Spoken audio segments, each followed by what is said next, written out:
Sebuah kisah yang mana kisah ini telah terjadi pada 1 tahun 557 Hijrah bersamaan dengan 1164 Masihi, ketika mana pemerintahan Sultan Nuruddin Mahmud Al-Zanki ataupun Sultan Nuruddin Zengi. Ia berasal daripada kota Syam, iaitu di Syria, yang kita kenali sebagai Syria sekarang ni lah. Pada satu malam dia nak tidur, ketika mana dia nak tidur lepas sembahyang Isyak, lepas tu dia pun termimpi berjumpa dengan baginda Rasul sallallahu alaihi wasallam, dan baginda Rasul memanggil nama dia, ya Nuruddin Ankizmi min haula, ya Nuruddin, selamatkanlah aku daripada mereka ini.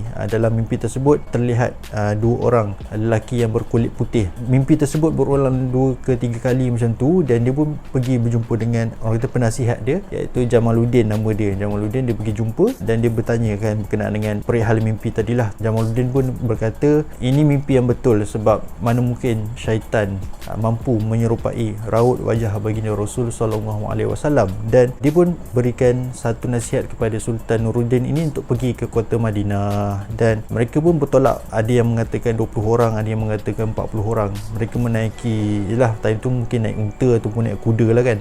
Syria nak ke kota Madinah ini mengambil masa dalam 18 jam perjalanan untuk yang naik kereta kenderaan. Kalau naik unta boleh dianggarkan dalam sebulan perjalanan, dan diorang sampai ke kota Madinah dalam masa 15 hari, setengah daripada bulan lah patutnya.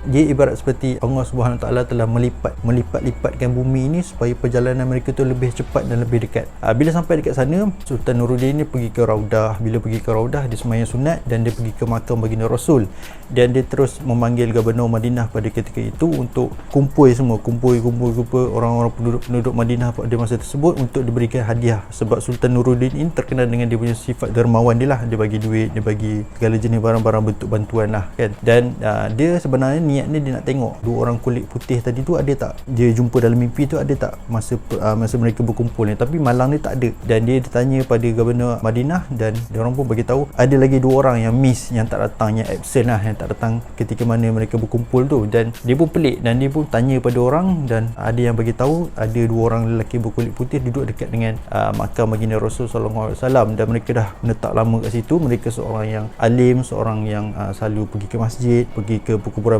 bagi sedekah kepada fakir miskin dan banyak-banyak lah. Mereka pun pergi bersama dengan rombongan Sultan Nuruddin ini pergi ke rumah tersebut, dan mereka mendapati rumah tersebut sangat-sangat okey lah, sangat baik. Ada ayat-ayat Al-Quran, hadis, apa semua disusun dengan baik. Kiranya mereka ini sebagai seorang yang ilmuwan, yang alim dan warak lah kan.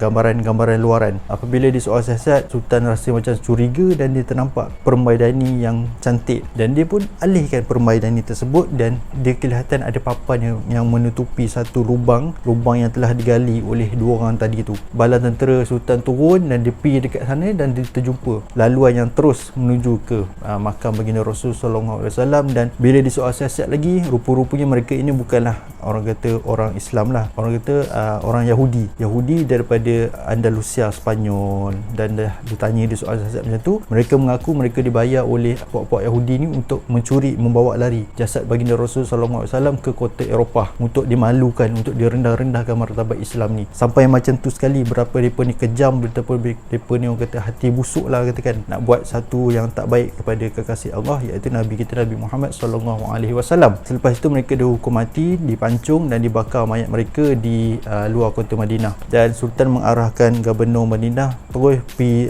gali lubang, buat macam keliling makam baginda Rasul, dan dituangnya cairan timah untuk dikeraskan jadi konkrit, jadi macam satu dinding yang tebal lah, yang kebal, supaya lepas ni kalau ada cobaan untuk menyelinap masuk ke, mencuri ke, membawa lari jasad baginda Rasul sallallahu alaihi wasallam tu dah tak berlaku lagi. So inilah satu kes jenayah yang kita mungkin tak tahu, yang mungkin kita tahu lepas pada kita tengok video ni, dan semoga bermanfaat, dan kita ceritalah kat adik-adik kita, ke orang-orang lain, supaya mereka pun tahu, insya-Allah. Wallahu a'lam.